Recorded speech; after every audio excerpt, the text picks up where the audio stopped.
तो हेलो लोगोफोर welcome back to माय चैनल गाइस लोगोफोर आं दिनै नोंसोरनि थाखाय गोदान ब्लग मोनसे लाना फैलायबाय आरोना बे ब्लगानो जादों लोगोफोर दायो आङो बे माबा फान सानायखौ माने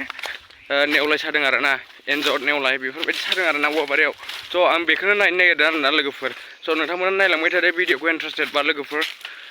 थांगासिनो आरोना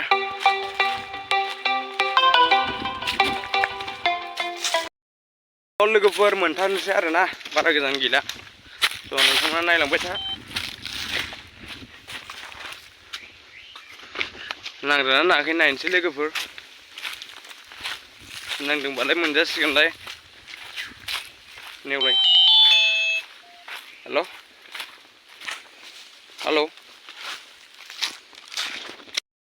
लोगोफोर बेनो आरोना जायगाया नै बेयावनो साफैदों आरोना आं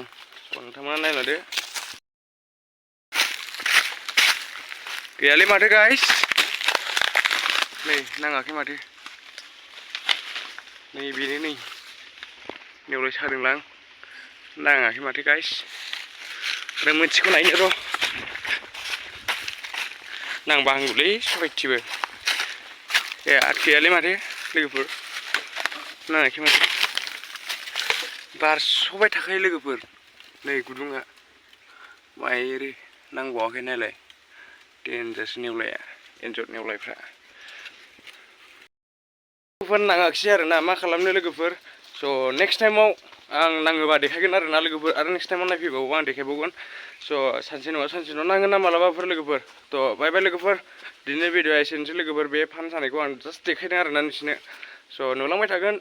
दिनै बे भिडिअ'खौ नुलांबाय थागोन स' बेनोसै आरोना लोगोफोर बाय बाय सि इउ अन नेक्स्ट भिडिअ लोगोफोर दै साबस्क्राइब खालाम शेयार खालाम लाइक खालामथार बाय बाय